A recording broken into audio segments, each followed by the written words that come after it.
तो variables basically एक container type के होते हैं जिसमें आप कोई ऑब्जेक्ट के वैल्यू स्टोर कर सकते हो। फॉर एग्ज़ाम्पल आप अपने किचन में देखो घर पे, तो आप छोटे-छोटे सामान जो होते हैं लाइक मसाला होता है, दाल, चावल ये सब जो होता है आप छोटे-छोटे कंटेनर में स्टोर करते हो। तो वो कंटेनर्स बेसिकली वेरिएबल्स होते हैं, उसमें जो आप स्टोर कर रहे हो वो ऑब्जेक्ट ऑफ वैल्यू है, ठीक है? अब उसके कुछ रूल्स होते हैं जावास्क्रिप्ट में वेरिएबल्स डिक्लेयर करने के। तो वो पहला रूल ये है कि वेरिएबल डिक्लेयर करते समय हम सिर्फ नंबर, अल्फ़ाबेट, अंडरस्कोर और डॉलर साइन का यूज़ कर सकते हैं।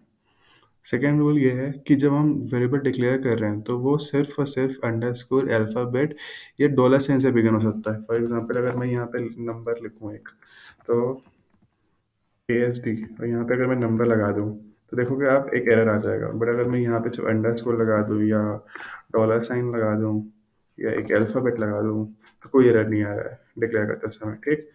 अब वेरिएबल डिक्लेयर करते समय हम उसके वेरिएबल का जो नेम है, ये जो नेम डिक्लेयर किया था मैंने अभी, वो नेम कोई कीवर्ड नहीं हो सकता, reserve keyword. For example function जो है ना, ये एक जावास्क्रिप्ट में रिज़र्व कीवर्ड है। तो अगर आप यहाँ पे डिक्लेयर करो कुछ, तो देखो ये एरर आ रहा है, तो हम ये नहीं यूज़ कर सकते।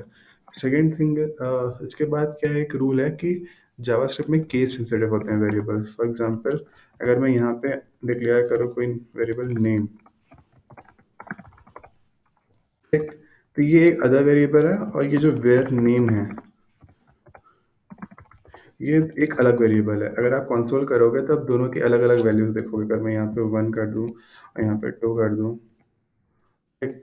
तो यहाँ पे कंसोल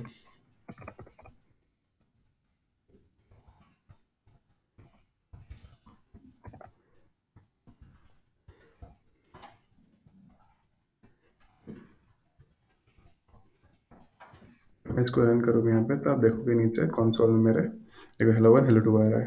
ये दोनों डिफरेंट वेरिएबल्स, तो ये केस सेंसिटिव है।